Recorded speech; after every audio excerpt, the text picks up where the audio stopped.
என்னோட பேர் கிறிஸ்டி இன்ஃபென்டா. நான் குமரானந்தபுரம் நகராட்சி துவக்கப்பள்ளியில் ஆசிரியராக பணிபுரிகிறேன். இப்போது இந்த வாக்காளர் திருத்த பணிக்காக என்னை பிஎல்ஓவாக நியமிச்சிருக்காங்க.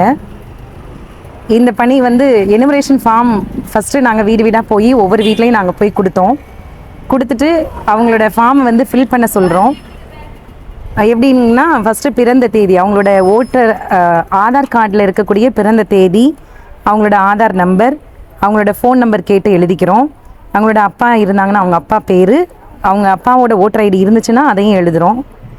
அவங்க அம்மா பேர், அவங்க அம்மாவோட ஓட்டர் ஐடி இருந்துச்சுன்னா அவங்களோட அம்மாவோட எபிக் நம்பர் எழுதிக்கிறோம்.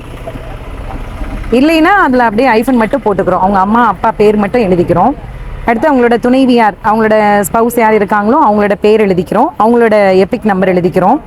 இது அவங்களோட ஜென்ரல் டீட்டெயில்ஸ், எல்லாருக்குமே இது காமனாக வரும்.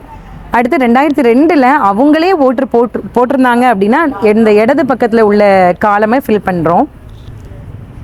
அதில் அவங்க ஓட்டு போட்டாங்கன்னா அவங்க 2002 அவங்களே போட்டிருந்தா அவங்க பேர், அவங்களோட எபிக் நம்பர், அவங்களோட தந்தை பெயர் அல்லது கணவர் பெயர் எழுதிக்கிறோம்.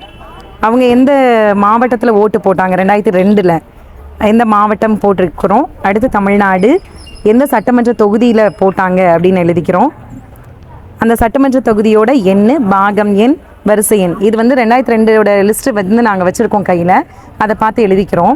2002 அவங்க ஓட்டு போடலை அப்படின்னா இந்த வலது பக்கத்தில் இருக்கக்கூடிய காலத்தில் நாங்கள் ஃபில் பண்ணுறோம். அவங்களோட இரத்த உறவுகள், அதாவது அவங்களோட தாய் தந்தை அல்லது அவங்களோட பாட்டி தாத்தா, இவங்களோட டீட்டெயிலை வாங்கி இங்கே ஃபில் பண்ணிக்கிறோம்.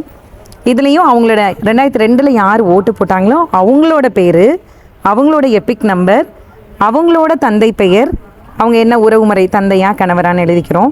அடுத்து எந்த மாவட்டத்தில் 2002 ஓட்டு போட்டாங்க, எந்த சட்டமன்ற தொகுதியில் ஓட்டு போட்டாங்க, அந்த தொகுதியோட எண், பாகம் எண், வரிசை எண், அது நாங்கள் லிஸ்ட்டை பார்த்து எழுதிக்கிறோம். கடைசியாக அவங்களோட சைன், குடும்ப உறுப்பினர்கள் யாராக இருந்தாலும் பரவாயில்ல, அவங்களோட சைன் போட சொல்கிறோம். இங்கே அவங்களோட ஃபோட்டோ ஒட்டிக்கிறோம். கீழே நாங்கள் பிஎல்ஓ அதை செக் பண்ணி கரெக்டாக இருக்கா, எல்லா டீட்டெயிலும் கரெக்டாக இருக்கான்னு செக் பண்ணிட்டு கீழே நாங்கள் சைன் பண்ணி வாங்கிக்கிறோம்.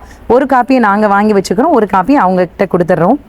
இந்த நடைமுறை ரொம்ப எளிமையாக தான் இருக்குது, ரொம்ப கஷ்டம்லாம் இல்லை, ரொம்ப ஈஸியாக தான் இருக்குது. தேங்க்யூ.